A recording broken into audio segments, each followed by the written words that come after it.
tudo bem? Bom dia, boa tarde, boa noite. Não sei quando você vai nos ver ou nos ouvir. Esse é o TeckerCast, o podcast da Teckers, consultoria de recrutamento e seleção especializada em posições de recursos humanos e tecnologia.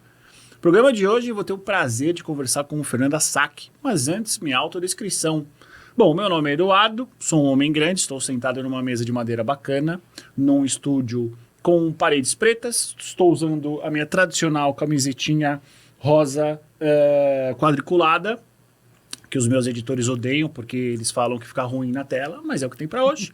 Uma calça jeans, tenho uma grande tatuagem no meu braço direito, uso a boa e velha combinação para homens feios, um óculos grande, uma barba e um cabelo que está indo embora. Para me ajudar nesse bate-papo, vou conversar com Mariana Pereira, minha sócia maravilhosa. Mari, bem-vinda. Se autodescreva, por gentileza. Claro. Bom dia, boa tarde, boa noite, enfim, seja lá que horário que você está ouvindo ou vendo a gente. Sou a Mari, sou sócia do Edu da Teckers. Sou uma mulher branca, cis, hétero, sem deficiência. Tô com os meus cabelos loiros soltos hoje, uma blusa preta. Estamos aqui num ambiente com uma mesa de madeira bacana. Tô sentada ao lado da Fernanda, de frente pro Edu. E ao nosso fundo tem o nosso logo aqui da Teckers com o nosso laranja, que é emblemático. Era o que eu ia falar. Eu acho que a gente nunca disse que o nosso logo ele é escrito em branco e com o fundo laranja. Fernanda, maravilhosa, incrível. Se autodescreva para quem não consegue te ver. Maravilhoso. Bom dia, boa tarde, boa noite. Eu sou Fernanda Sack. Diferente do Edu, eu sou uma mulher baixa. Tenho os olhos claros, cabelo loiro, mais ou menos no ombro, com uma blusa uva. E quero dizer que estou muito feliz de estar aqui. Ao meu lado direito está a Mari, à minha frente está o Edu. E super feliz de estar participando hoje com vocês aqui desse podcast. Esqueceu de dizer que você é a host do podcast Cara e Coragem. Pois é, Edu. Eu vou te contar que no final, porque eu não posso começar dizendo isso, no final eu conto se é mais fácil ser host ou ser entrevistada. Justiça. Eu comecei já com um viés, então já levanta essa palavra dizendo que eu preferiria estar aí do seu lado, tá? Mas vamos lá, vamos engatar a primeira. Vamos lá. Para quem não te conhece, quem é a Fernanda Sack no mercado de recursos humanos? O passado, riquíssimo, super interessante, foi quando a gente se conheceu. Inclusive, abraço pro Breno Barros, viu, Breno? Beijo pra você. Maravilhoso, amigo querido. E Bom, a sua atual carreira também, incrível. Vamos começar por aí. vamos fazer um déjà vu aqui. Fernanda Sack, então, executiva de recursos humanos, durante 19 anos em diferentes segmentos. Comecei minha carreira lá no Banco Itaú, depois Whirlpool, Heineken e Grupo Cosan, que mantenho no Grupo Cosan, só que agora em outra estrutura. Então, sou conselheira da Brado Logística, mentora, coach e, como você já anunciou, quando a agenda já estava muito tranquila, eu falei, acho que eu tenho uma missão aqui, que é ter meu podcast e dar palco para as pessoas que me inspiraram, me inspiram e, sem sombra de dúvida, de quem escuta e tem interesse pelas pautas de liderança, coach, conselho, assistam o nosso podcast do Cara e Coragem. E não vou fazer o merchan, mas o Edu tá lá, tá, gente? Então, vale buscar esse episódio. Fê, desde que você começou a trabalhar com recursos humanos há 19 anos, na tua visão, mudou alguma coisa de lá até aqui? E o que mudou quando você olha agora para a área de RH com uma visão, obviamente, muito mais estratégica? Qual é a tua visão do que aconteceu e do que está acontecendo hoje? Mudou. Muda, eu acho que assim como todos os processos, as empresas mudaram, as pessoas mudaram, o RH também precisou mudar. Eu já adianto que eu sou um RH disruptivo, né? Então, quando eu comecei a minha carreira, é importante desmistificar, né? Eu não fui intencional para o RH. Eu caí no RH, né? Então, época de estudante, eu vi ali uma oportunidade por uma questão financeira, basicamente. Só que ali eu me encontrei. Então, o RH que eu encontrei naquele momento era quase um departamento pessoal. Mas com grandes e gratas pessoas, né, que de fato já tinham essa visão do futuro, e que talvez ainda nem seja agora, seja mais para frente, essas pessoas começaram a se conectar que se o RH não estivesse linkado com a estratégia e não fosse de fato um embaixador, um agente ativo, a gente não iria fazer essa transformação, né? Hoje eu vejo um RH muito mais com propósito, muito mais olhando para números, muito mais entendendo como que ele, de fato, movimenta uma companhia, seja através das culturas, seja através da remuneração, seja através de o que a gente fala, benefício, remuneração, é core dentro da companhia, né? E principalmente conseguindo dar o papel e espaço, que é o papel e espaço da liderança. Então, hoje eu vejo muito mais um RH caminhando para, não que a gente tenha chegado, mas muito mais com uma direção desenhada e menos sendo a área de suporte, né? Então, faz isso, eu preciso que você faça a pesagem de cargos e salários aqui. Mas para que eu vou fazer essa pesagem? Né? Que programa que eu vou embasar com esse resultado? Por que eu vou fazer uma pesquisa de clima se no final a liderança vai colocar na gaveta ou vai entender que é falando da pessoa física? Então, hoje eu já vejo esse movimento e pode ser porque eu realmente tenho a intenção de fazer esse RH virar um RH estratégico, mas confio muito que a gente está nessa jornada de forma positiva e gerando resultado positivo. Antes de você entrar e trabalhar com recursos humanos, qual era o sonho? O sonho... O que você queria ser quando crescer? Poxa, hoje, obviamente, a palavra é mais bonita, né? Eu queria ser uma líder. Tá. Só que eu não tinha tido isso dentro da minha família, né? Meu pai sempre veio de negócio próprio, não tinha, e aí com o passar do tempo, o que hoje a gente chama de ambição, eu fui construindo ela, né? Que ambição ainda tem um sentido muito negativo, muito. Né? As pessoas confundem ambição com ganância. Totalmente. Não é? E como se eu Cultural, precisasse tirar alguém para ocupar aquele lugar, né? Que é muito ao contrário. Né? Então, eu escuto muitas pessoas falando assim, mas eu olho para cima e não encontro. Você quer encontrar o quê? Se você quer encontrar algo, vá você construir isso, né? Eu nunca tive, se me perguntarem no início da minha carreira, eu tive excelentes exemplos. Os primeiros líderes que eu tive foram os líderes que hoje eu olho e falo, nossa, que referência. Não, mas está tudo bem, eles me deram a referência do que eu não queria ser. E até hoje eu lembro de situações da minha vida, comecei no mercado financeiro. Então, eu digo que já foi uma porta de entrada ali para eu entender a realidade. Mas a única certeza que eu tinha é que o trabalho todos os dias, eu tinha que dar o meu melhor, que foi muito cedo que eu aprendi dentro de casa, que eu tenho 2 ouvidos e uma boca, então eu precisava aprender com as pessoas que já tinham mais experiência que eu, entender que muitas vezes eu poderia não concordar, mas aquilo tinha algum exemplo a ser aprendido. E aí eu fui galgando, né? A liderança lá, quando ainda era estudante, é bem diferente do que é hoje. Sim. Mas ainda assim era esse a meta a ser atingida. Você trabalhou no mercado financeiro, bens de consumo, Indústria de bebidas. E um grupo último... bem diverso. Grupo Cosan que eu continuo, mas é bem diverso. Em linhas gerais, quais são as diferenças do papel do RH nesses segmentos? Porque eu acho que isso é muito interessante na tua carreira, e eu já vou adiantar a minha próxima pergunta, porque você conseguiu atuar nesses segmentos, em grandes empresas, por muito tempo. E uma das coisas, dica de ouro, tá? Que o tio aqui avalia quando eu vou entrevistar líderes de recursos humanos é quanto tempo eles permaneceram nas empresas. Então, resumindo, quais são as diferenças dos RHs nesses segmentos? Primeiro, é importante classificar que eu também desmistifiquei um pouco multinacional e nacional. Tem muita diferença para o papel do RH, né? E aí, quando eu vejo do Itaú, acho que é importante trazer isso, eu tinha 7 anos de Itaú e hoje eu posso falar, eu tinha a melhor avaliação. Eu era garota propaganda meritocracia da nova cultura Itaú Unibanco. Tinha banners meus espalhados pelo Itaú. E aí você pergunta, por que você sairia dessa empresa? Eu sairia porque em dado momento eu entendi que se eu queria ter uma carreira generalista, eu não poderia ficar simplesmente no mercado financeiro. E aí eu faço um movimento consciente. Então, essa é uma primeira dica. A tua carreira, ela não é da empresa, ela não é do teu líder, ela é tua. Quando a gente toma consciência, a sua carreira vira intencional. E aí você começa a galgar todos os passos. Até você ter ciência que você está numa empresa que você não está alinhado com a cultura, não está alinhado com a estratégia, está tudo bem, né? Vida que segue. Mas as grandes diferenças são... Quando você está no mercado financeiro, eu brinco que primeiro mercado financeiro, eu não ficava tocando dinheiro. Na Whirlpool eu tocava geladeira. Oh, delícia, né? Então, a primeira coisa é que vira um sentido, um propósito diferente. Até hoje eu sou apaixonada pelo Banco Itaú. Até hoje eu me conecto com a marca, com todas as marcas que eu passei. Mas tem sentidos para você trabalhar como RH, o propósito do colaborador, a intenção dele, porque você ativa um lado de consumidor. É diferente quando você está em banco, num cenário em que até hoje a gente vive, porque é um mercado, não deixa de ser, com um consumidor que todo dia cozinha, que interage com aquele eletrodoméstico. A mesma coisa uma Heineken, né? Eu tive a oportunidade de vivenciar o boom da Heineken. Eu tive a oportunidade de vivenciar o momento que a gente divulgou a compra da Brasil Kirin.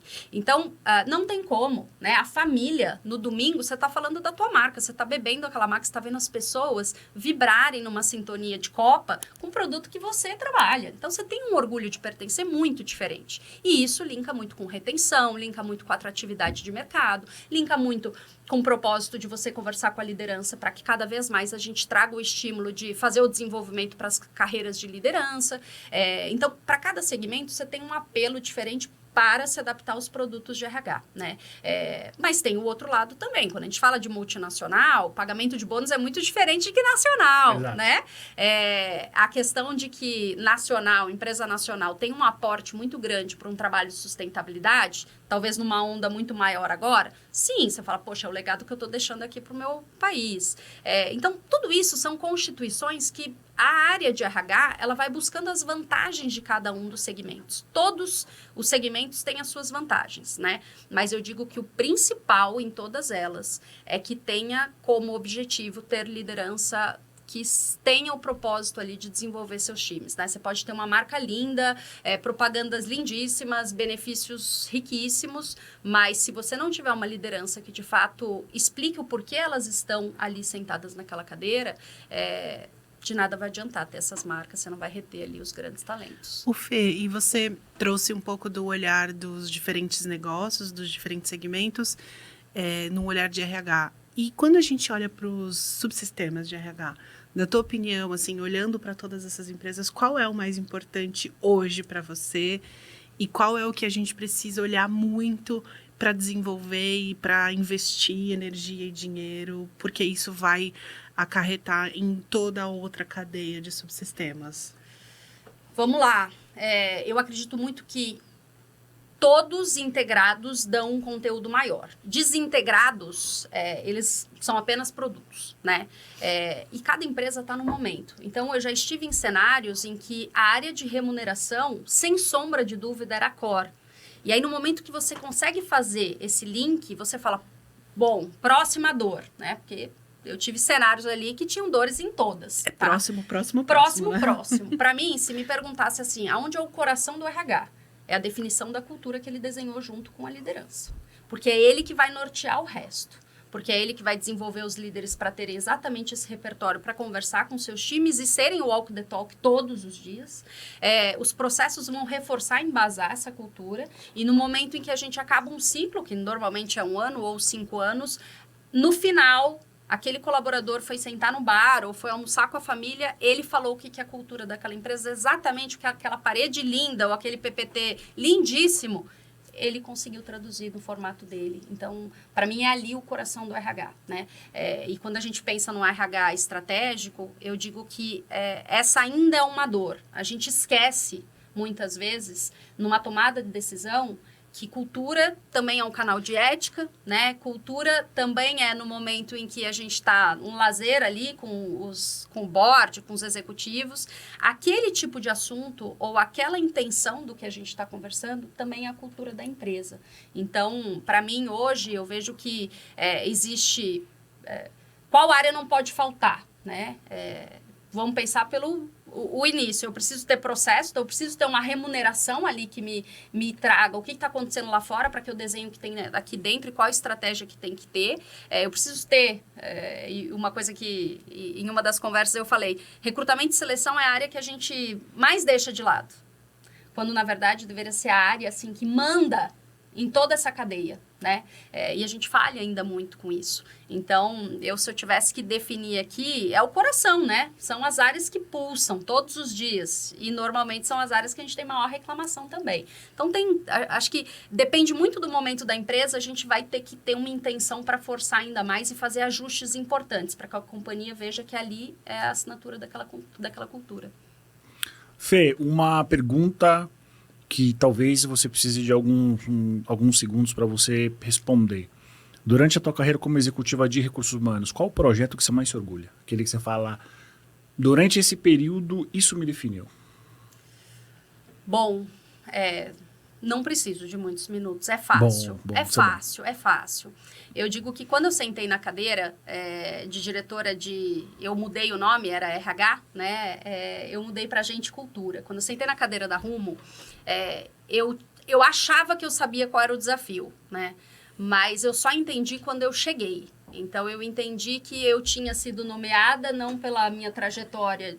Eu tinha 34 anos. Não pela minha super experiência, porque eu não tinha, mas pela minha coragem. Então, era assim, tem muita coisa a ser feita aqui, e se eu contratasse a pessoa mais cheia de técnicas ou certificados, talvez não faria a transformação que precisaria, né? Então, quando eu sentei, para mim estava muito claro que tinha um trabalho de uma empresa que, historicamente, tinha situações de canal de ética, tinha uma agenda com propósito para diversidade e inclusão, tinha que remodelar o que foi a cultura, e foi uma cultura que se fazia necessária frente à história que ela estava vivendo, mas ela precisava dar uma virada, e uma virada importante. Então, o importante para mim é, de fato, desconstruir algumas coisas, escrever novas, né, e algumas tentar apagar.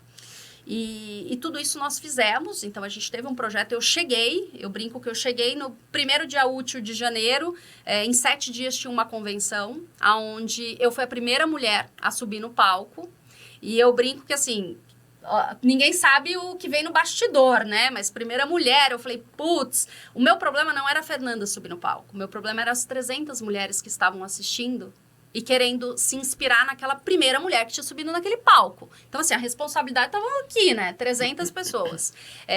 E naquele momento eu tinha que contar uma estratégia que eu ainda não tinha desenhado. Só que hoje, olhando este filme, né, passado 3 anos e meio, aonde a gente tem dados muito atuais, foi a primeira vez que nós contratamos a primeira maquinista, que ela hoje é a que entra em sala para desenvolver grande parte desse público. Nós remodelamos todo o ciclo de estruturas de cargos que não tinham mulheres, não tinha uma intenção ali de raça para que a gente conseguisse desenvolver a base, cada vez mais subir na pirâmide. Então, todos esses movimentos que têm um eixo de diversidade, mas aonde que puxa? Hoje a gente tem uma cultura mais sólida, hoje a gente tem processos que embasam essa cultura, a gente mudou todo o processo de recrutamento e seleção, a gente mudou toda a estrutura, né, de cargos e salários dentro da companhia, para que, de fato, aquela cultura que a gente desenhou, aquela intenção de cultura, e uma coisa que eu não posso esquecer, o Instituto Rumo, que hoje vem muito com o propósito de desenvolver ali um layer de adolescentes para que eles consigam, para que eles transformem sonhos em realidade, que muitas vezes falta só uma estrutura para que eles, de fato, vão atrás desse desejo, né, desse impulso inicial, e todo um trabalho muito estruturado de ESG. Então, se você me perguntar, esse, sem sombra de dúvida, é o case que eu mais me orgulho, né? Não fiz sozinha, eu fiz com um time incrível, todos os meus pares, com o meu antigo gestor, né, que sempre, ele achava um pouco audaciosas as minhas ideias, mas ele falava, vamos, então, se vamos, para mim era o que eu precisava, vamos seguir. Então, sem sombra de dúvida, esse é o case de RH que eu mais me orgulho. Muito bom. Fê, em que momento que ser conselheira, participar desse ambiente começou a surgir na sua cabeça? E tem um motivo, tem um porquê? Eu digo que eu trabalho agora mais intencional para eu confundir as estatísticas, Edu. E aí eu vou explicar um pouquinho. Eu venho de uma classe média baixa, diferente do que todo mundo imagina. Eu paguei as minhas faculdades jogando futebol e tudo isso foi com a intenção de alguma coisa, né? Eu falei aqui de ser líder, mas era crescer, porque eu achava lindo, né? Tudo aquilo. Mas no momento em que eu me vi como executiva, não tinha trilhado ser diretora, me reportar ao CEO, nada disso. Isso, eu brinco que eu sempre resgato quem eu sou, né? Aonde eu estou é algo que passa, né? Mas aonde de fato é o meu princípio. Quanto mais alto, mais venta. Então, em dado momento na minha carreira, a decisão estava muito assim, qual é a assinatura da Fernanda? Né? As pessoas que me acompanham sabem muito dessa frase, né? É muito cara a minha assinatura. E aí, no momento em que eu olhei as oportunidades que se tinham, né, que tinha também uma questão muito pautada pessoal, E aí, muito impulsionada, eu já estava no grupo há muito tempo, sou, né, ainda continuo dentro do grupo, mas eu sempre tive um excelente relacionamento com todos os gestores, e ali eu vi uma oportunidade, por quê? Porque existia um movimento da Fernanda em estar numa empresa que eu não nego, eu sou apaixonada pela Brado, né? Eu realmente, primeiro, me conecto pela logística, né? Obviamente, pela cadeia em que eu estava. Segundo, pela proposta de valor dessa empresa, né? E pela liderança. Porque eu vi grandes executivos ali entrarem como analistas. Hoje, né? Enfim, a gente tem vários movimentos acontecendo, mas como diretores, como gerentes executivos. E aí, naquele movimento, o meu grande desafio, Edu, foi... E isso sempre foi meu, né? Eu não faço um movimento... Tem muita gente que fala, tá com medo, vai com medo mesmo. Eu vou com medo, mas eu me preparo, né? Então, a primeira coisa é, se eu tenho isso e tenho uma oportunidade aqui na minha porta, aonde eu me capacito, né? E foi aí que começou essa discussão. O meu movimento eu fiz no IBGC, né? A minha formação... patrocinada pelo grupo, e ali eu comecei a me conectar com várias pessoas, e uma das coisas que mais lá no Cara e Coragem vem de pergunta poxa, eu quero ser conselheiro, o que eu tenho que fazer? A primeira dica que eu dou é, por que você quer ser conselheiro? Porque, assim, tem-se um modismo, uma questão de ir no automático, né, e que eu participo muito de grupos, de reuniões, enfim, a primeira coisa é por que ser? E no meu caso... primeiro porque tem um propósito atrelado, não só pela empresa que eu estou, mas o legado que eles querem deixar para o país que eu faço parte. Eu vou conseguir dar o meu melhor? A primeira, eu brinco que humildade é um pilar importante, né? Eu sou uma aprendiz com potencial de conselheira, né? Talvez daqui 20 anos eu falo, ok, agora eu sou uma analista, sabe? Mas eu tô na fase de aprendiz. Sabe aquele aprendiz inquieto que fica todo tempo ali, acabei o que você me pediu, olha, acabei. Eu sou dessas, né? E tudo que eu não sei, mas eu escutei, 2 ouvidos aqui, eu vou. Então, é um podcast. São pessoas que me inspiraram, né? A primeira coisa que eu fiz foi conversar com todos os conselheiros que, em algum momento, me impactaram. Falei, e aí, o que você me conta, né? E ouvi de tudo, né? Por quê? Porque também antes dos 40 ser conselheira é bem disruptivo, né? E uma das pessoas me falou algo muito bacana, né? Que eu tava com o meu viés. Eu falei, não tô preparada. Quem sou eu, né? Pra imaginar ser conselheira. Imagina, Fernanda, né? E ouvi algumas pessoas, mas deixo esse aqui de lado, né? Acabo dando ouvido pro que me interessa. Porque eu ouvi muito isso. Sempre vai ter alguém falando que você é muito jovem demais. Não, a primeira coisa que me falaram, vai ser executiva. Ou que você é velho demais. Isso, sempre. E aí eu falei, aí uma pessoa virou pra mim e falou assim, nossa, eu tinha a sua idade, e essa pessoa me marcou muito. Eu tinha a sua idade e eu queria ser, porque eu entendia que eu teria um poder de ação muito maior como conselheira do que uma executiva que apagava incêndio todos os dias, né? E aí ela falou que uma pessoa, enfim, de grande relevância no mercado, virou para ela e falou assim, você é muito jovem, eu te ofereço uma cadeira de diretoria, nananã. Ela falou assim, você não acha que o conselho está muito velho, não? Se a gente quer construir o futuro, a gente precisa ter uma mescla, né? De pessoas com muita experiência, não são velhos, mas com muita experiência, pessoas como eu, que estão com vontade, com sede de movimentar. Então, hoje, o meu movimento do conselho... a Fernanda agora só vai ser conselheira? Não, porque eu sou muito inquieta, Edu. Eu sou uma pessoa que, assim, lança um podcast, aí tô não sei aonde, aí monto um grupo de discussão de temas de RH, mas poder tocar nisso e, sem sombra de dúvida, tentar ser a minha melhor versão, né? Olhando para essas pessoas que são excepcionais como conselheiros e tendo a humildade que eu tô mera aprendiz. Eu entro nas reuniões e fico assim, nossa, que legal essa pergunta, né? Anoto, falo, nossa, pergunta culta essa, né? Vou me preparar para a próxima também. É o processo de aprendizagem, né? Não, Mari, é isso. Então... E, Fê, a gente tem estatísticas ainda muito gritantes com relação às mulheres dentro do conselho, né? Os números divergem, mas o último que eu vi era 6%, né, de mulheres ainda no conselho.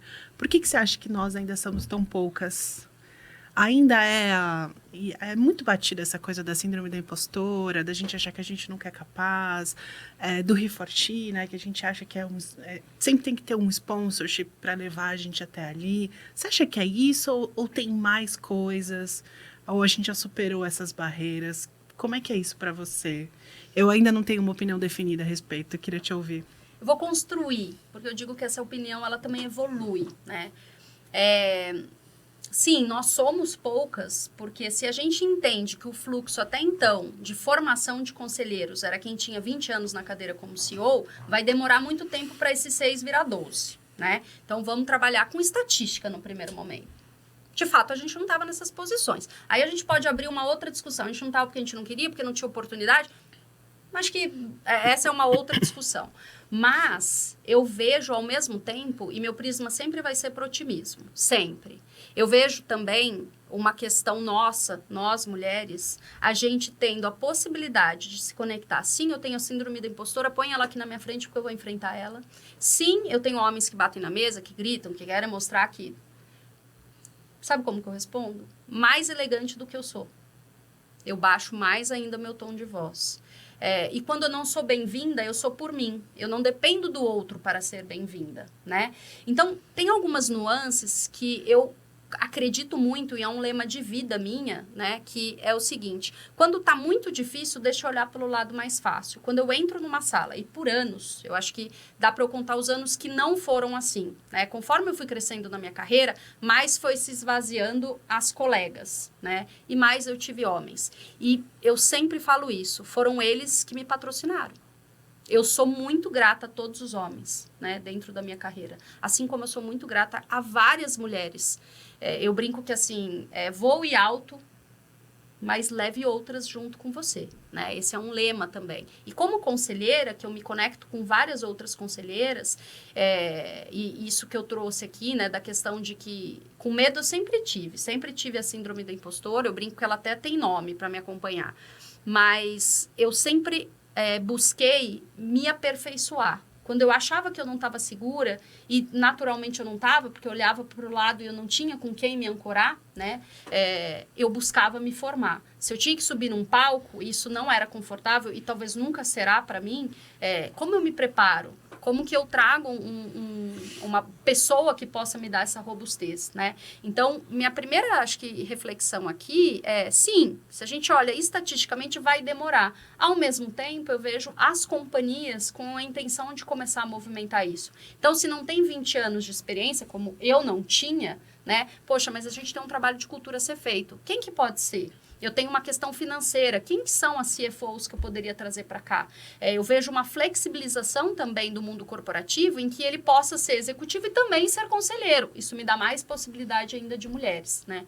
Mas eu acho que a grande chave é, de fato, as companhias terem intenção de mudar isso. Verem que é um ponto, né? Não sei se é um problema, mas é um ponto. E aí sim tem intenção. Então, nós, mulheres, vamos lá, gente. Vamos correr, vamos ter essa ambição para sentar nessas cadeiras. Como é o nome da impostora?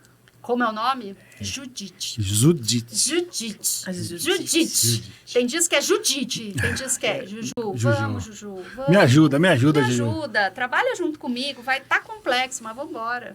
Eu sei que você quer que eu pergunte sobre a história dela no futebol. Eita. Vou perguntar, mas no finalzinho. Eu sei que você quer. Fê, sobre esse mercado de conselheiros, eu concordo com você 100%. Eu até compartilhei com você um dado, que é um dado nebuloso, mas que parece fazer sentido. Que de todas as empresas que nós temos no Brasil, só cerca de 1.500 tem conselho. Pago, né? Sim. Se a gente parar para pensar que a estimativa é que cada conselheiro remunerado tenha 3 empresas, você tem aí, 500 conselheiros remunerados no Brasil, né?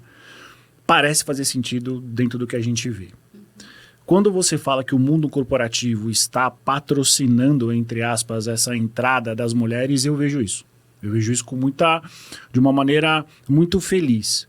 O grande problema é que uma parte dessas empresas que têm conselheiros são familiares. E pelos processos seletivos que eu conduzi para a posição de líder do comitê de pessoas, foi super engraçado, porque a minha shortlist sempre é diversa. A gente... Nos últimos processos, os finalistas foram 2 mulheres e 1 homem. E o homem sempre foi escolhido.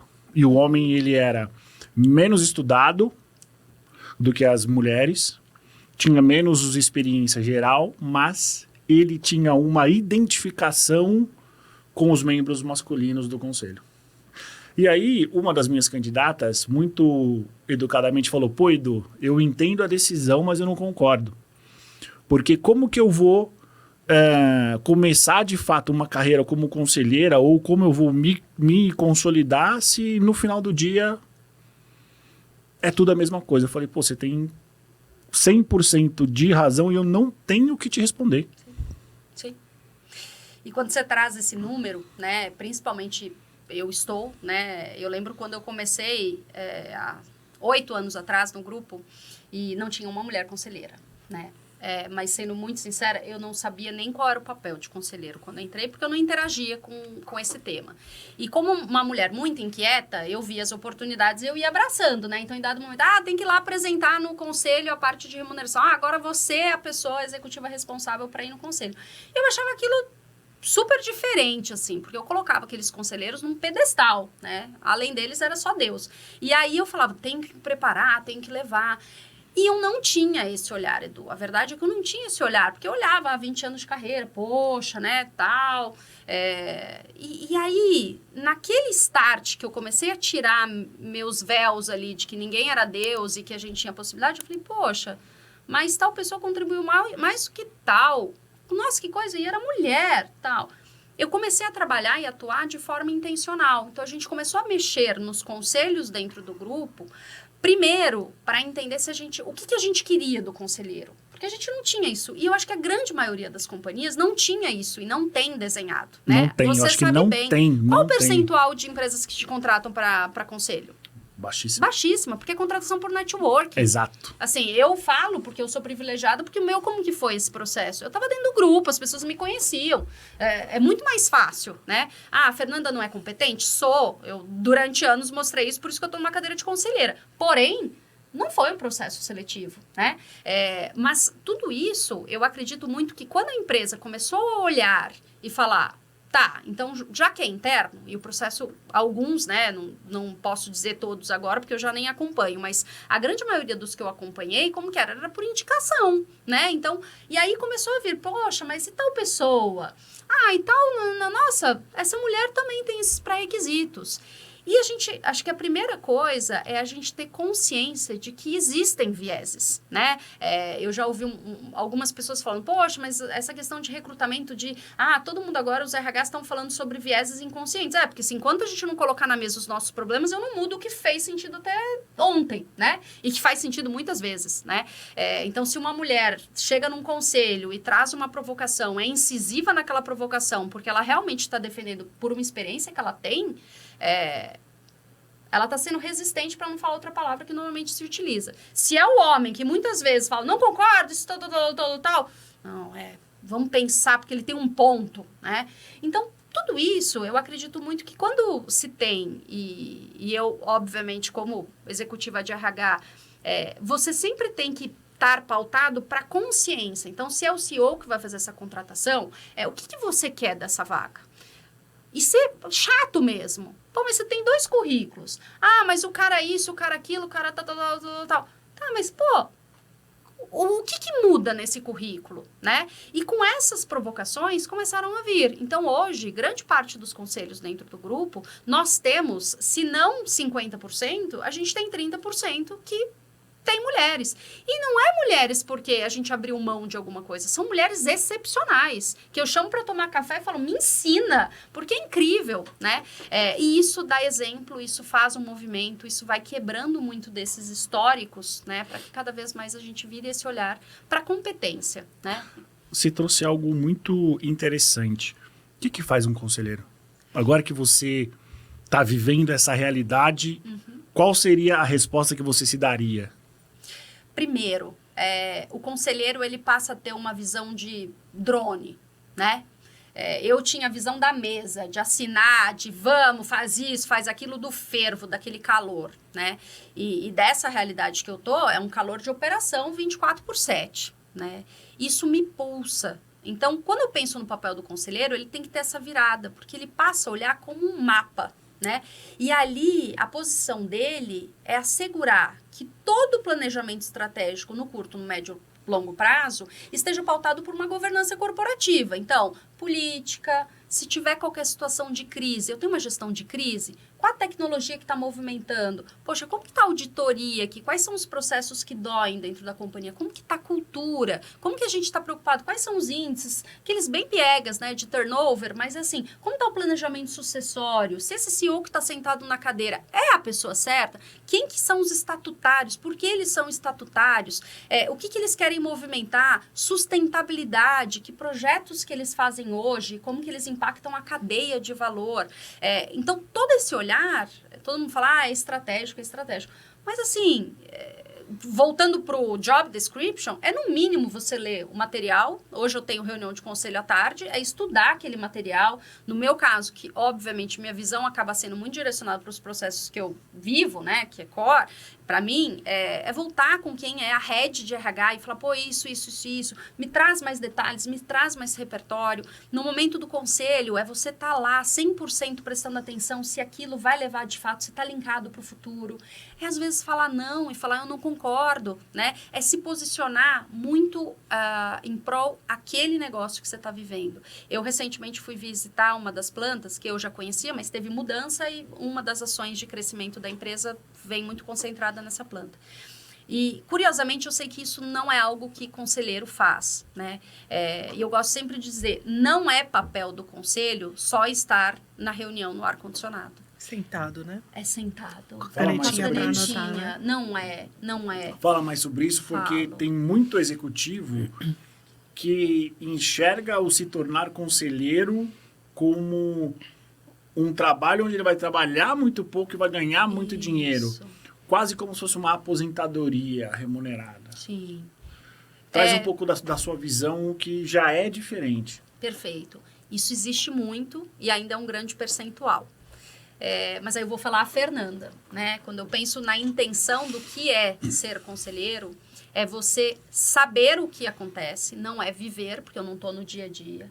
É você estar à disposição para cada um daqueles executivos. É você, e eu faço isso inúmeras vezes, é você estar conectado numa das dores e eles saberem que no momento que eles precisarem, eles podem te acessar. Qual que é a sua opinião sobre essa decisão que a gente vai ter que tomar? Isso não quer dizer que eu precise estar nas reuniões de comitês, que eu preciso estar no dia a dia, nada disso, mas é se fazer presente não só naquela reunião. É você entender que tem um marco, como nós fizemos um baita de um negócio num Porto Seco, em Anápolis, e é óbvio que eu vou estar lá. Não é óbvio para o conselheiro estar lá, mas é óbvio, é um marco da empresa que eu sou conselheira, eu tenho que estar. Vai ter uma feira que é importante para os clientes dessa empresa, é óbvio que eu vou estar lá, porque eu estou prestigiando a empresa que eu faço parte. Então, são nesses locais de você sim colocar um EPI e você ir sim com o gerente da planta, que ele conte para você, que ele entenda que esse papel, por mais que seja drone, eu tô aqui, né?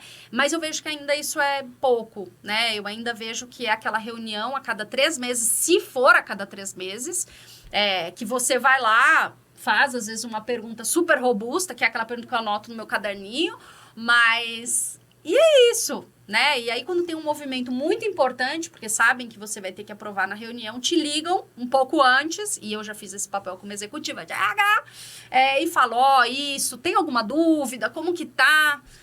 Então, eu digo que, assim, o conselheiro, o job description, ele tá na fase que, assim, tem um papel, sim, desenhado. Mas cabe a você, se é executivo, porque nós também temos um movimento grande de startups, de pessoas que estão se movimentando como conselheiros, de você pegar e falar assim, isso aqui não, eu quero escrever isso aqui porque eu acho que é meu papel, eu quero deixar minha assinatura desse jeito. E eu, Fernanda, eu tô nessa fase, né? Eu brinco porque eu escuto muito feedback. Nossa, você é muito participativa, obrigada. Eu falo, sim, esse é meu papel como conselheira. Então, tá nessa fase, Edu, mas ainda tem muito. Sim. Assim como a gente vai entrar, né, em dado momento, tema de diversidade, ainda tem muito do histórico. Mas, quando você olha, assim, e a gente fala muito de legado, né? Eu quero que daqui 30 anos, minhas enteadas, minhas afilhadas e todas as hadas que eu tenho ao meu redor, elas vejam algo diferente do que eu vejo hoje. Então, para isso, eu tenho que ter intenção de mudar. E na tua visão hoje, como conselheira, quais são as dicas que você daria para as consultorias que recrutam executivos? Porque é um processo diferente. Eu, como tenho tido essa experiência, é um processo diferente. Não é melhor nem pior, não é mais ou menos trabalhoso, mas é diferente. Por quê? Dentro da minha experiência, o público não está tão disposto a conversar sobre o passado deles. E eu preciso entender o passado para fazer um mínimo de uma projeção, para saber como que ele tende a se comportar no presente se está dentro da linha que o meu cliente busca. Essa é uma das leituras que eu faço. Mas você, como conselheira hoje, o que você poderia trazer para mim como dicas de como avaliar um conselheiro? Primeira coisa, não é fácil, tá? Não é fácil para todas as empresas que estão hoje virando o Zoom para recrutar conselheiro. Eu digo que não é fácil, por quê? Porque ainda existe a maioria das companhias ainda com job description muito formatado e que esse job description vem ou executivos que fizeram parte, ou amigos, ou da roda de golfe, ou e assim vai, né?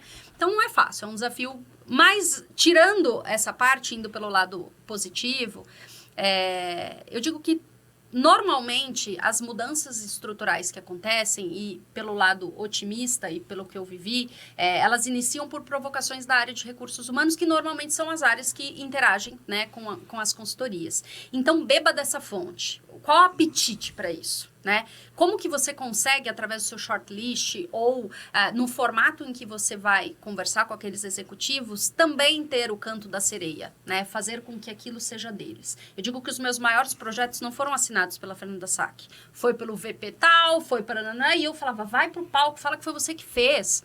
Eu não quero esse holofote para mim, eu quero que isso seja genuíno de vocês. Se o holofote é desse jeito, vai lá, fala que é seu.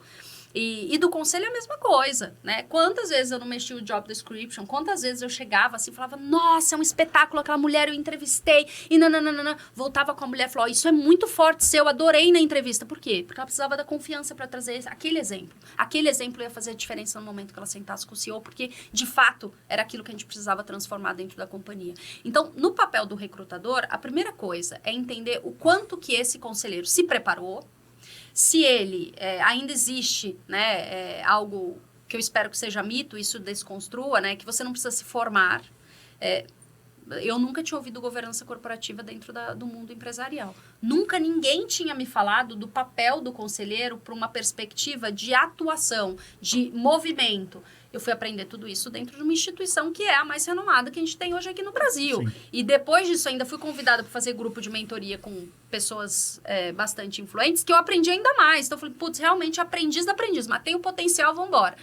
Então, é olhar esse potencial e olhar. Uma coisa que ainda, por mais que não esteja no currículo, a forma como você conta, a sua comunicação, a confiança que você transmite, Edu, sim, num processo seletivo, faz muita diferença, porque eu não jogo golfe, né? Porque eu, de repente, não participo de algum grupo que faça sentido, não vou para uma confraria. Então, assim, eu tenho que ser muito simpático, eu tenho que conseguir contar meus exemplos da melhor forma possível, né? Enfim. Então, todo esse know-how e você conseguir ancorar ali, o que você vê que ainda precisa desmistificar é ter o papo reto com aquele profissional. Você quer ser conselheiro? Mas, esse tipo de exemplo, talvez você vai projetar e a empresa pode entender como sendo ainda operacional, não vai te ver tão estratégico.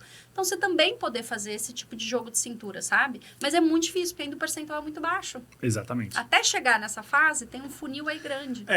Eu acho que, numa das suas falas anteriores, você foi muito feliz em que existe um tempo de maturação do mercado. Sim. O mercado ele precisa entender o que esperar do conselheiro, de fato, e como ele avalia os candidatos, o perfil. Eu acho que isso tem uma questão da liderança também entender, ou simplesmente de uma liderança que tem essa mentalidade, e uma hora ela vai ter que sair. Ponto. O tempo ganha, o tempo. Edu, que assim, o lado romântico é contar tudo isso, né, que a gente tá falando. Tem um lado que é real, que assim, você só vai conseguir um aporte financeiro se você tiver metas públicas falando de ESG. Então, vamos começar pela coisa prática. A CVM tá olhando para isso, os bancos estão olhando para isso. A ONU tá aqui. Quantas empresas foram a mercado falar de metas de percentual não vão cumprir? Estão tudo desesperada dentro das empresas, falando, e agora, né? O que é pior? Porque, pô, a gente tinha tempo para desenhar tudo isso e construir isso, para não ser uma coisa forçada. Mas, assim, se não tá olhando, Edu, que ainda tem, vai olhar. né? Vai, é fato que vai olhar. Se não é pro bem, é pro mal. No amor ou na dor, né? Então, na dor, já tá posto. Não vai ter muito por onde fugir. Vai ter que reorganizar, vai ter que ter um conselho. E não vou entrar em questões aqui polêmicas, mas quantos casos que a gente acompanhou é na pessoa física, né? Se você não tá lá no conselho vendo tudo, antenado, vendo esses PPTs e não se atentando ali aonde seu nome tá deixando rastro, pô, é um grande problema. O papel do conselheiro, para quem acha que é uma grande remuneração que vai 3 vezes no ano, é uma responsabilidade que, ó, tira sono. Exatamente. É alta. Pode acabar com a reputação da vida inteira de uma pessoa. Totalmente. Imagina o seu nome ali num processo judicial ou um CEO sendo... Polícia Federal indo buscar o CEO. Acabou. O que você vai contar para o mercado, né? Acabou. E assim, é uma história que não volta, é daqui para frente. Cada vez mais o papel do conselheiro vai ter essa responsabilidade. Se ainda não estava claro, porque hoje a gente já vê um movimento. Hoje, eu particularmente, eu vejo várias pessoas recusando conselho. Sim. Não. Porque elas fazem um estudo prévio da empresa... E fala, percebem que aquilo ali é uma furada. Eu não vou e elas não aceitam, exatamente. Sim, eu já vi vários, né? Por mais que ainda seja um público restrito, né, de conselheiros hoje nas grandes companhias, porque isso não vai para jornal, né? Eu não vou lá publicamente e falo, eu recusei o conselho. Óbvio que não, mas o bom conselheiro que já está olhando para isso já nega algumas posições. Fê, quais dicas que a Fernanda conselheira daria para a Fernanda executiva? Porque é o que a gente estava conversando antes, o papel do conselheiro, ele parece ser muito simples, mas é muito longe de ser fácil. Sim.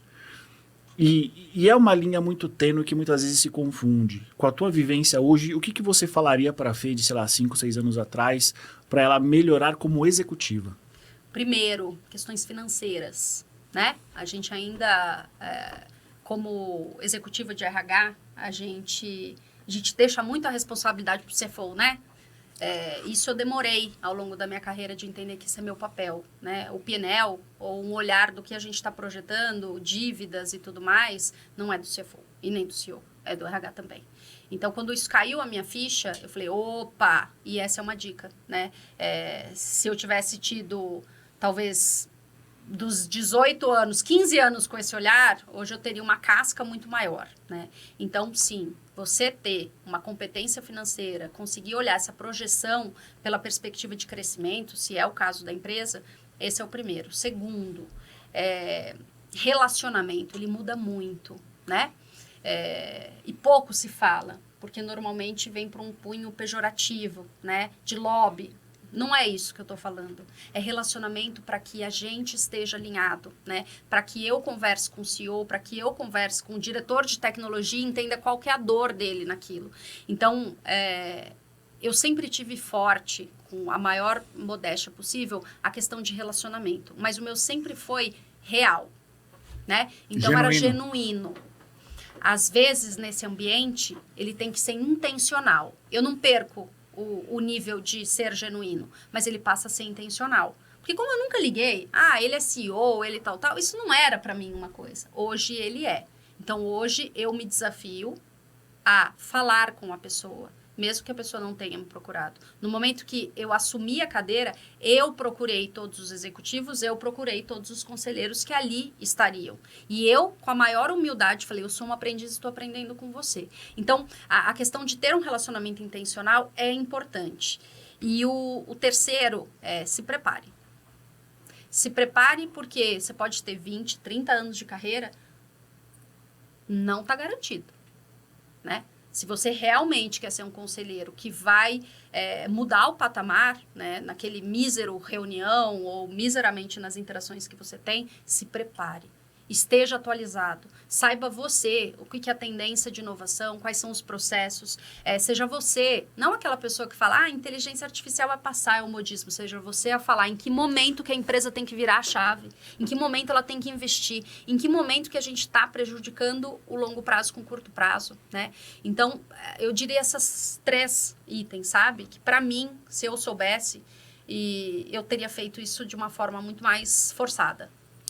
Fê, durante seu discurso, você fala muito sobre coragem, né? Essa palavra aparece em alguns momentos com alguns sinônimos. O que é coragem para você? Coragem ninguém é responsável para dizer para mim o que eu posso e o que eu não posso. E mesmo que eu nem ache que eu posso, mas é ali que eu vou estar. Isso sempre foi algo na minha vida, sempre, né? Então, quando as pessoas falam, poxa, mas como? Eu falo, eu não sei, né? Quem que você puxou? Eu não sei. Talvez, eu falo às vezes, né? Eu tenho uma avó de 94 anos, né? A minha avó, essa história é boa porque ela foi cortadora de cana quando ela tinha 19 anos. Sabe de quem? Do que é meu chefe hoje no grupo que eu trabalho. Caramba. Grupo Cosan. Ela cortou cana. E aí, esta mulher que ainda é viva, ela é uma referência para mim de coragem, porque ela foi muito além da vida dela, né? O meu avô já morreu, mas ela em dado momento, ela falou, bom, não vou conseguir aqui sustentar meus 3 filhos. Ela pegou uma mala de roupa e começou a bater na casa das mulheres. Ela comprou um apartamento fazendo isso.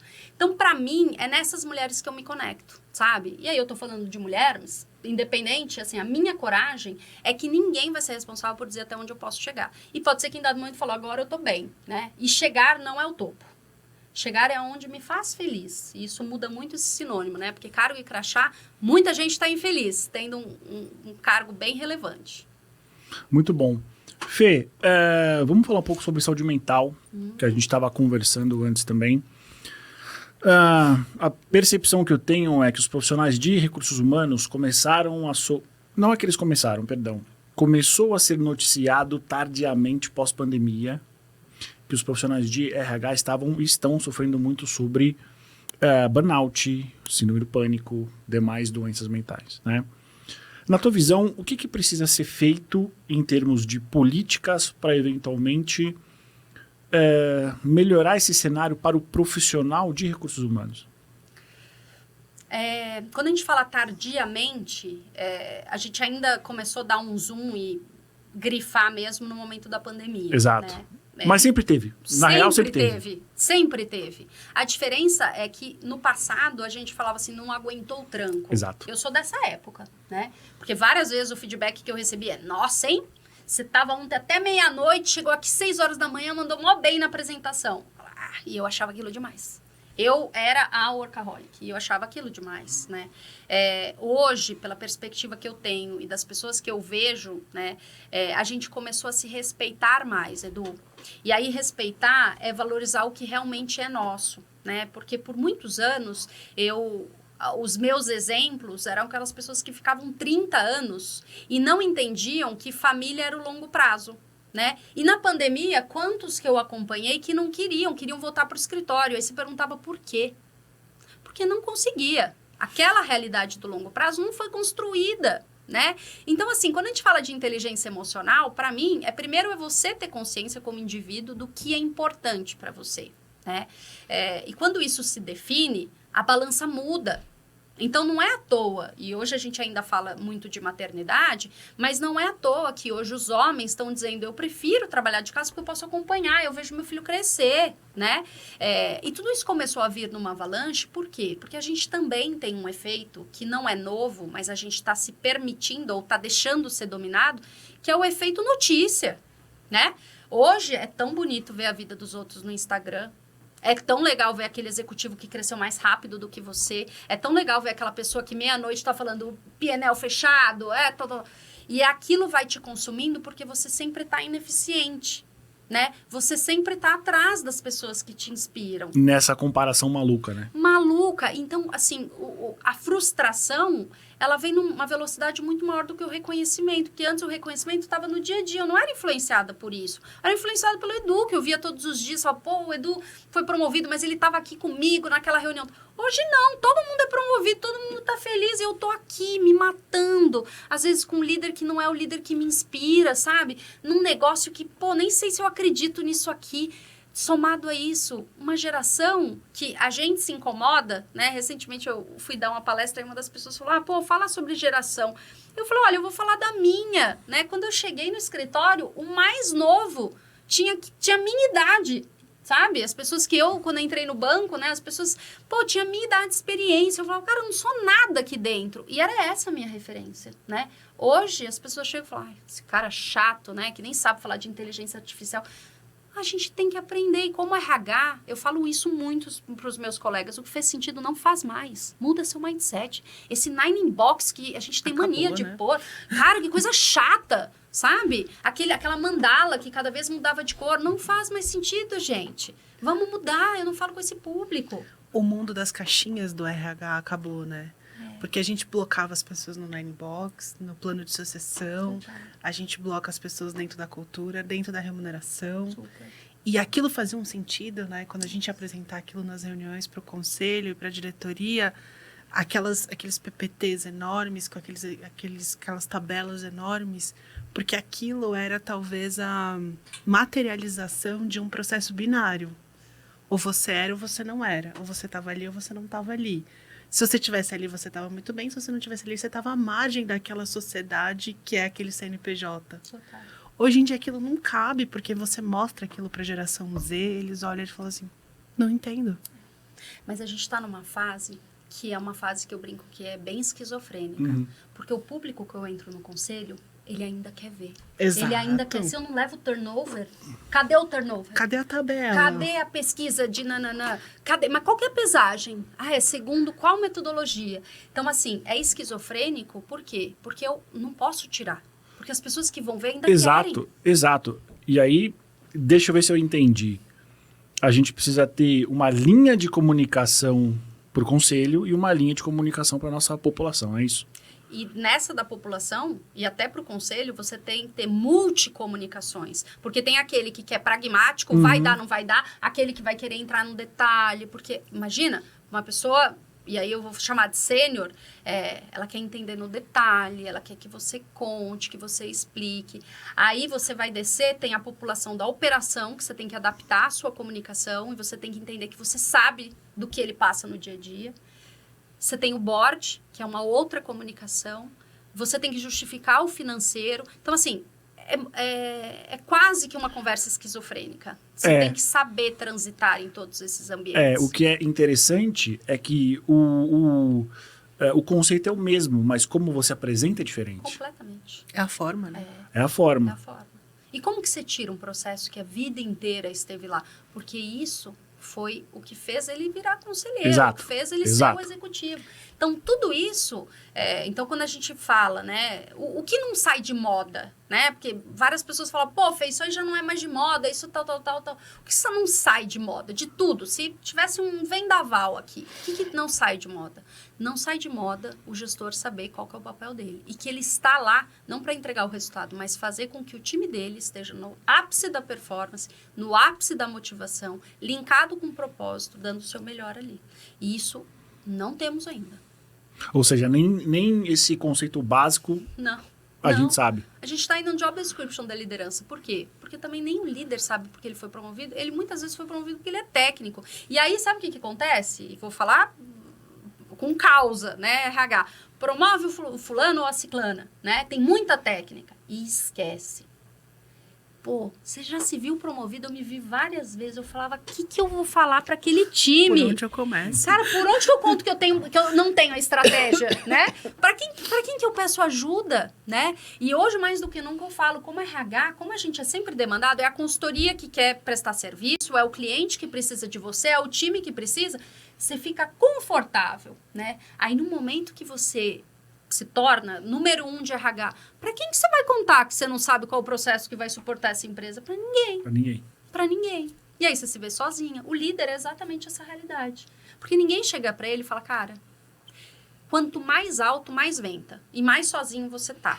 Então ninguém faz esse papel. Ou senão a gente bota ele uma vez por ano numa grande convenção, motiva, sobe no palco, a gente dá aquela energia, aquela força.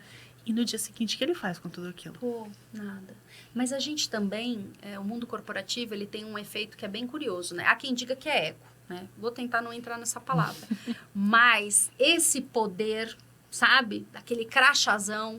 Na época, quando eu entrei no Banco Itaú, existia a cor do crachá. Sou dessa época. Então, imagina, estagiária. Meu sonho era ter o crachá prateado. O meu era amarelo. São que as era bem metáforas da cultura, né? total. Eu não podia entrar em determinado concretização. local. Reunião, então, gente, ninguém sabe desses desesperos. Mas tinha esses ritos. Essa coisa de crachá, algumas empresas ainda têm o que eu considero um absurdo, que é diretor só fala com diretor. Ah, claro. E por que você não vai falar só com o seu mesmo nível? Ah, mano, Pois é. como assim diretor só fala com diretor, cara? Ah, não me vem com essa.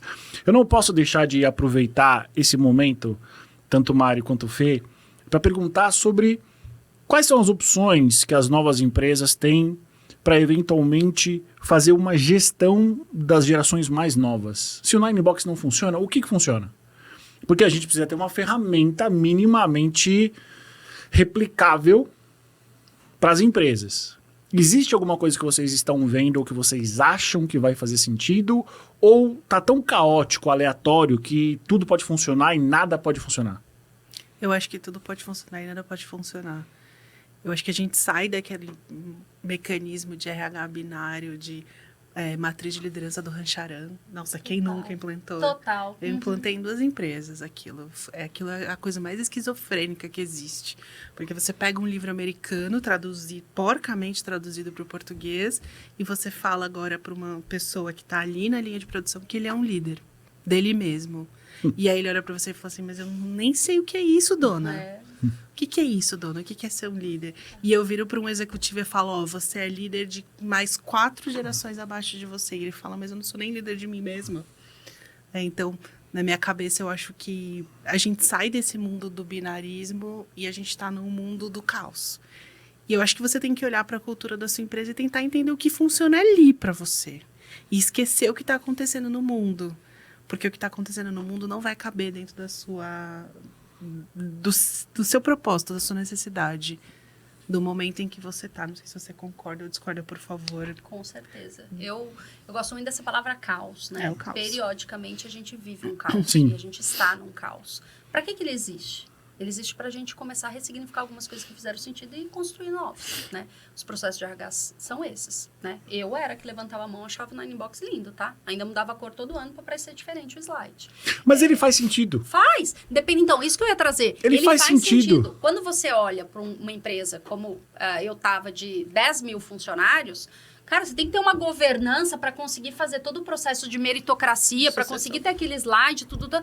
Ele faz sentido, ele adequa. Eu hoje, se eu tivesse que fazer, eu faria o 4-box, né? A gente também tinha aquele efeito, né? Falar, gestor, ele tem potencial? O cara não sabia nem por que ele estava sentado naquela cadeira. E ele tinha que falar que tinha o potencial. Aí começou a era dos assessments. Aí o gestor também não entendia. Era uma coisa maluca. Nesse momento, eu acho que todos os processos fazem sentido, né?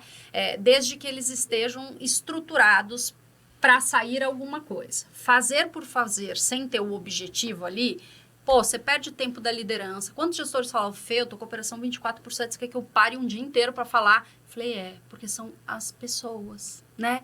É importante falar das pessoas. A parte mais rica que eu vejo de tudo isso é exatamente esse momento. Porque é no momento que o gestor se conecta em olhar essa história, e muitos deles, eles nunca vão falar, cara, eu pouco dediquei tempo à agenda para falar, não tenho a menor ideia do que eu vou falar. Aí começa a falar com os colegas, você acha que ele mandou bem? Você acha que nananã? Então eu vou levar a avaliação tal, né? Defesa. Eu falo, começa a sua apresentação. Eu vim aqui defender fulano. Você não veio defender ninguém, porque aqui não é uma guerra. Vamos começar por aí, né?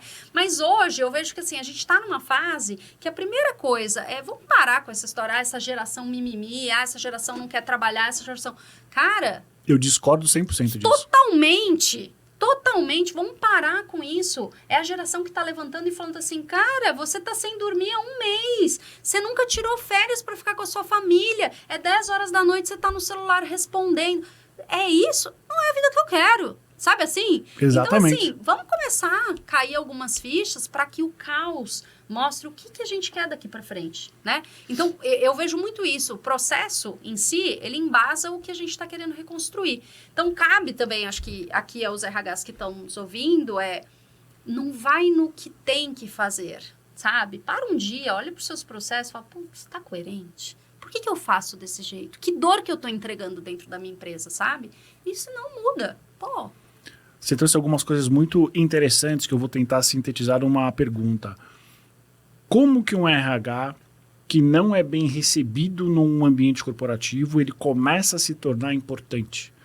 Porque existem profissionais, e isso é individual, que são inquietos, e que vão cavar o seu próprio espaço. Ok. Mas existe uma parcela significativa que não tem esse comportamento.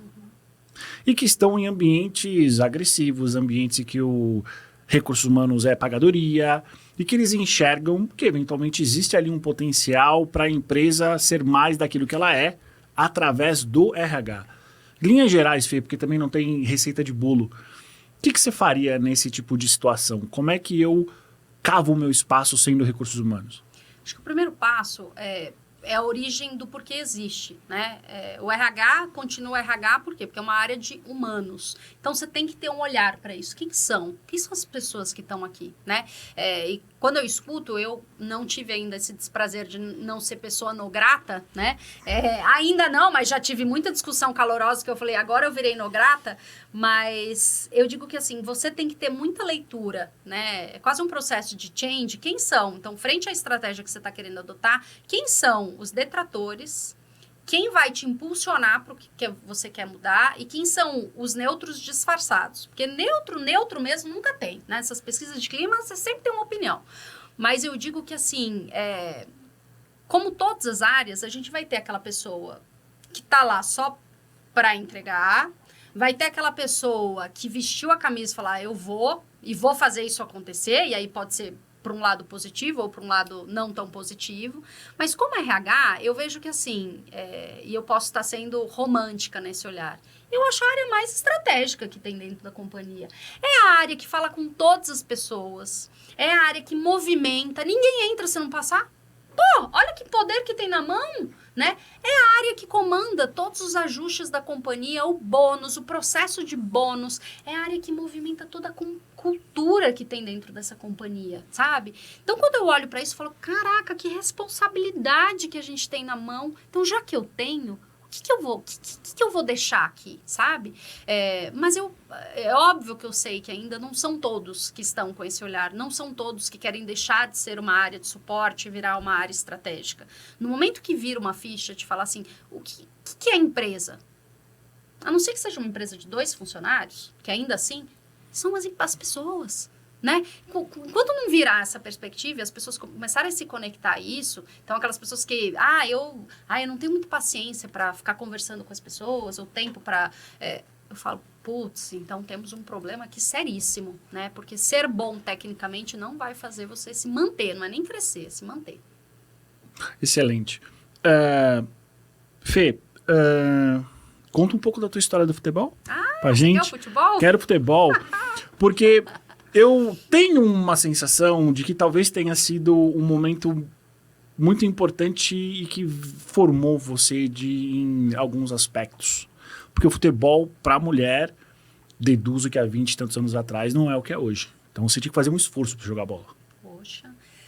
Na verdade, eu digo que aí vou entrar no link da coragem, né? Essa história, poucas vezes eu contei. Mas quando eu tinha 7 anos... Sabe o que a Fernanda fez? Não. Ela marcou uma reunião com o diretor da escola. Olha lá. Porque eu tava cansada de ser café com leite. Porque não tinha treino pra mulher, óbvio. Era em São Paulo isso? Era em São Paulo. São Paulo. Eu era bolsista de uma escola, enfim. E aí eu não podia reclamar muito, eu tinha que agradecer que eu tava lá, colégio particular e tal. Mas eu não tinha essa consciência, gente. Eu nem sei, eu lembro flashes dessa reunião, na verdade. Você tinha a coragem, é isso? Eu só tinha coragem. Minha mãe me chamava de metida. Depois ela melhorou, falou destemida. Ficou mais bonito destemida. Até hoje ela fala que eu sou muito destemida. Mas eu tinha 7 anos, não aguentava mais jogar bola com os meninos. No momento que eu pegava a bola, todo mundo não vinha, né? Porque podia me machucar. Me sentia um bibelô, né? E aí, marquei, resumindo uma história longa, passamos a ter...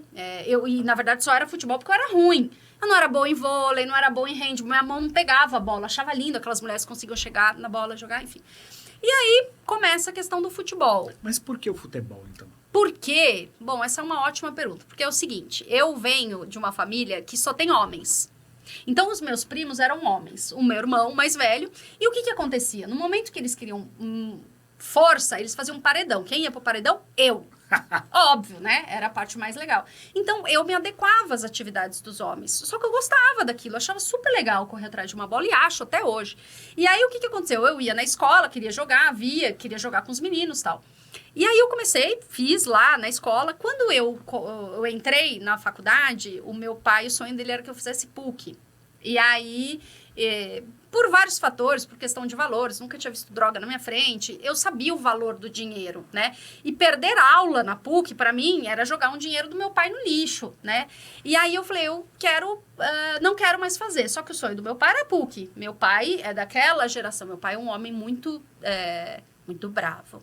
Mas esse é outro capítulo. E aí, ele falou, se você largar, você vai ter que pagar. Da onde eu ia pagar? E aí o futebol volta. Porque o Mackenzie patrocinava se você jogasse bem. Caraca, salão, né? Salão. Aí lá fui eu. E aí durante 5 anos, aí eu tive a oportunidade, como eu entrei e tinha bolsa, eu falei, então deixa eu fazer 2. Aí já engatei 2 de uma vez, porque eu tinha bolsa, né? E aí, quando eu começo o programa de estágio, aí eu tive que fazer a escolha. Se você me perguntar se ainda joga bem, menor ideia. Faz muito tempo que eu não jogo. Mas é quase que uma gratidão por ter me formado, porque não só o futebol, mas o esporte, até hoje, é um rito para mim, é uma disciplina de mostrar você consegue. Sim. Né? Então, você vai lá e dá o seu melhor. Então, futebol nasce aí. Eu sou super patrocinadora, amo a seleção feminina, admiro muito e vejo que é uma história que hoje, né, cada vez mais está na Globo, né? A gente mostra hoje os jogos. Você consegue, talvez, falar pra gente, enfim, o que essa história com o futebol aportou na Fernanda como executiva e na Fernanda como conselheira? Com certeza. Ninguém vai dizer pra mim que eu não posso jogar futebol. É isso. Ninguém. É sobre isso. É sobre isso. Eu sou contra as estatísticas. E eu sei que eu sou. Isso, assim, me aquece. Né? No momento que eu me vejo frágil, no momento que a Judite vem falar comigo, eu falo, quem manda aqui sou eu. E a vida me faz isso, me fortalece. E não é num aspecto arrogante, mas é porque eu não sou sozinha. Né? A assinatura Fernanda, ela não tem sozinha. De fato, é para quem vem. Então, todos os dias, quando eu vou, seja numa palestra, ou vou falar, quando eu vou no conselho, eu não tô lá sozinha, sabe? Então, é isso. É você começar a virar a perspectiva para esse olhar. E é isso que eu faço todos os dias. Então, o futebol, ele simboliza isso. Uma garota de 7 anos que foi marcar, eu lembro que ele riu, porque ele achava que eu ia contar que, sei lá, um professor, uma coisa, né? Alguma coisa que era padrão para ele. E eu falei, olha, eu falei com o Você Enio... queria competitividade, era isso? O que eu se queria espera de uma espaço, menina de gente. 7 anos numa sala do diretor? Pois Fazer uma fofoca, né? E aí me perguntam, e como foi entrar na sala de diretor? Era o diretor. E isso me marca muito, né, também. Porra, é o CEO. É a CEO. É uma pessoa, É né? uma pessoa, sabe? Recentemente, história curta, eu encontrei com uma pessoa que me marcou muito. E é uma mulher. Por N fatores, é uma mulher muito importante, tal, e eu tava embarcando, eu viajo muito, né, Brasília, São Paulo, e aí eu tava esperando o meu embarque, vi ela saindo. Se fosse, sei lá, né, caraca, é ela mesmo, e eu acho que ela tava esperando alguém, eu falei, quantas vezes na minha vida eu vou ter a oportunidade de ir lá e falar, você me marcou, essa. Fui lá, falei, desculpa, você é nananã? Ela falou, sou. Eu falei assim... Eu não podia perder a oportunidade de dizer que você marcou minha carreira. Assim como a minha, eu tenho certeza que várias outras. Obrigada. Ela parou, assim. Ela estava sentada com o celular. E eu falei, poxa, quantas vezes no dia a gente tem a possibilidade de falar isso e a gente não fala. Então, é sobre isso. Ô Fê, a gente tem como costume perguntar uma indicação de livro, filme, podcast ou qualquer outra coisa que a pessoa possa trazer aqui para inspirar quem está assistindo a gente. O que você indica para nós? Indico 2. Já apareceu de tudo aqui, desde série da Netflix até um livro de Shakespeare. Eu indico 2, assim. Eu não tenho como fugir, né? Eu tenho um podcast, gente. Então... E aí, espero que os demais não se incomodem, né? Mas eu gravei um podcast que foi muito, muito bacana para mim, né? Como pessoa, de ter batido esse papo, que a gente conta a história da Hering. Sim, bacana. E o outro... Eu tô lendo ainda, tá? Mas faz muito sentido. E aí, Fernanda, eu sou uma pessoa muito da saúde. Eu acredito muito que a gente... não é na velhice que eu tenho que pensar na velhice. Então, todos os dias eu tenho essa intenção de fazer com que minha velhice seja muito boa. E que eu seja aquela mulher que esteja correndo, que todo mundo achava que estava em casa fazendo outra coisa. Mas que é Outliers. Esse é um livro que eu tô gostando muito. E vale muito a pena, né? Já tô no final já, então posso dizer que é um livro que faz muito sentido. E óbvio, o Cara e Coragem, né, Edu? Eu merece, sou suspeita, muito bom. Sou suspeita, Recomendo, viu? Pra quem tá nessa coragem. fase de liderança, coach, conselho, ali tem pessoas que me inspiraram. Então, espero inspirar as outras pessoas também. Fê, pra gente terminar, sei que é um assunto que você gosta muito e que você começou a ver importância de um certo tempo para cá. Fala um pouco sobre marca pessoal para executivos, pessoas que trabalham 10, 12 horas. Qual a importância de começar a se desenvolver nesse conceito, networking, expor opiniões, gerar conteúdo. Na tua visão, por que isso é importante hoje? O primeiro é você ter consciência de quem você é e o que você não abre mão, tá? Marca pessoal, muitas vezes a gente mostra o que a gente não é. Então, tem que ter muito cuidado, porque vem atrelado muito à autenticidade. Então, quando você entra no mundo digital, e a gente estava falando disso um pouquinho antes, você se depara com um mundo. É um mundo. E aí há quem diga, mas é um mundo que as pessoas falam isso, falam aquilo. Então, quem que você vai ser no momento que você quer deixar essa marca, essa assinatura? E o networking é exatamente isso, como você se apresenta, né?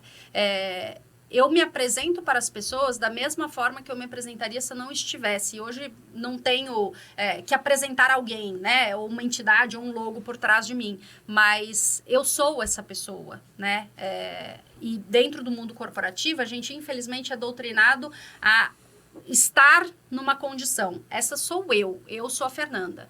Óbvio que em dados momentos eu sou muito mais assertiva, outras eu encanto mais, outras eu me conecto mais, enfim, aí cada um segue o seu. Mas a marca pessoal, num primeiro momento, é ter autoconsciência do que é seu, o que você quer apresentar para o outro, o que por exemplo, eu sou uma executiva de RH, eu amo falar de RH, eu amo falar de ESG, eu amo falar sobre conselho, mas é muito mais novo para mim, né? Me perguntar, vamos falar sobre podcast. Eu estou aprendendo sobre, a gente falou sobre isso, Sim. né? Eu não sou uma apresentadora, mas eu sou uma entusiasta de dar palco para essas pessoas. Então, é você ter muito claro quais são essas fortalezas e usar isso a seu favor, né?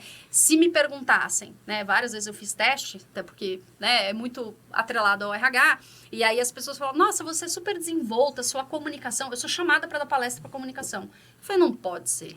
Mal sabem eles que eu sou super tímida, né? Num ambiente social, eu dificilmente vou ser aquela pessoa, eu chego rezando para ter alguém conhecido, rezando para ir e conversar com alguém. Então, essa marca é assim, você tem que dar cara, né? Por muito tempo como RH, eu não valorizei a questão do networking e hoje falo, cara, quantas conexões eu tenho feito, quantas pessoas incríveis que eu tenho tido a oportunidade de conhecer, como teria sido diferente lá no início da minha carreira se eu valorizasse isso, se eu valorizasse um papo com o Edu a cada 3 meses, só para saber, me conta aí, Edu, o que você está entendendo do mercado? Então, para os meus colegas de RH, eu falo olhando para a câmera. Pessoal, se vocês não participam de grupos de discussão, se vocês não dão valor para os fornecedores que atendem vocês estão perdendo uma joia rara na mesa. Não percam esse tempo. Então, hoje, a marca pessoal da Fernanda é, de fato, estar quando se faz possível, me fazer presente, porque se aparecer fulana, eu vou lá falar com ela, né? Ninguém me para. E se quiserem me ouvir, eu também vou falar. Vamos embora. Então, a marca pessoal é isso. Para mim, se resume a, de fato, você ter consciência de quem você é. Muito bom, Fê. Estamos terminando. Para quem quiser falar com você, aonde a gente te encontra, além do LinkedIn e do podcast Cara e Coragem. Vamos lá. Todas as redes, Fernanda Sack, né? E o podcast é Cara e Coragem Podcast, então também estamos em todas as plataformas. Eu sempre digo, quem me conhece de perto sabe que isso é verdade. Para quem não me conhece, eu estou à disposição, literalmente. A gente é o que a gente deixa, não o que a gente leva. Então, estou super à disposição para bater papo. Quem discordar, deixa seus comentários. Vamos lá, vamos fazer isso movimentar. Que cada vez mais a gente converse, dialogue e traga as nossas inseguranças e incertezas. Muito bom, Fê. Obrigado pela sua presença. Super importante, palavras incríveis. Dicas de quem está passando por um processo de desenvolvimento muito interessante e teve já uma carreira maravilhosa. Então, acho que você contribuiu muito. Falamos sobre recursos humanos, mentoria, falamos sobre diversidade de mulheres, falamos, acho que, quase sobre tudo. Provavelmente sobrou muita coisa para um próximo convite. Tá, com certeza. Eu estou à disposição para um próximo convite. Foi uma honra estar aqui com vocês. Tenho certeza que este é mais um sucesso, né, Edu? Então, parabéns. Obrigado. Desejo muito, muito, muito sucesso aqui e fico à disposição para um próximo, outras pautas. E é claro, não se esqueçam de ver Cara e Coragem podcast, muito bom. Trouxe pessoas muito interessantes e de temas relevantes e atuais. Sério mesmo. Diga lá, Mari. Gratidão pelo teu tempo e pelas tuas palavras e por dizer a palavra coragem. Eu tenho estudado bastante, eu venho de um episódio de burnout e hoje, depois de 2 anos, me sinto curada e tenho estudado muito sobre coragem, sobre o quanto isso impactou para que eu adoecesse e o quanto a coragem está aqui no meu dia a dia, na minha cara, estampada em tudo que eu faço e tudo que eu vejo. E ser mulher hoje, a gente tem que ter muita coragem para ser mulher e estar nesses ambientes masculinos. Então, gratidão por você estar aqui, ter se vulnerabilizado e ter trazido realmente quem você é na essência, porque é tão difícil encontrar isso hoje. E o tempo é algo muito precioso hoje, então muito obrigada. Eu que agradeço, gratidão por estar aqui. Mari, na tua visão, coragem é a ausência do medo ou alguma outra coisa? Vai com medo mesmo, mas só vai. Porque É isso. o burnout me paralisou por muito tempo. E esta é a pior sensação, porque eu tinha um corpo parado num cérebro totalmente ativo. E eu comecei a falar, o que está acontecendo comigo? E eu me olhava no espelho e eu não me via mais. E hoje eu falo, vai com medo mesmo, mas só vai. Porque a chance de dar ruim, ela é muito pequena. Né, Fê? Só vai.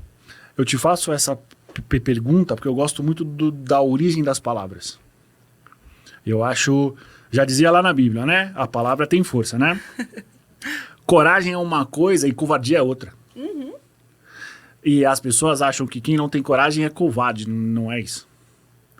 Não é ausência de medo, é vai com medo mesmo. Exato. Mas vai. Porque é um caminho que só vai te trazer aprendizado. E aprender o que não se deve fazer também é bom. Com certeza. A via positiva é o que a gente sabe que vai dar certo e a via negativa é o que a gente descobre que não dá certo. Experiências. Arrependa-se daquilo que você não fez. Experiência não se Tá ensina. feito. E com esses minutos de sabedoria, nós encerramos mais um episódio do TeckerCast. Não se esqueça, Teckers é uma consultoria de recrutamento e seleção especializada em posições de recursos humanos e tecnologia. Está procurando um dev, um programador? Está procurando um especialista de remuneração, um diretor de RH? Conta com a gente. Muito obrigado e até o próximo episódio.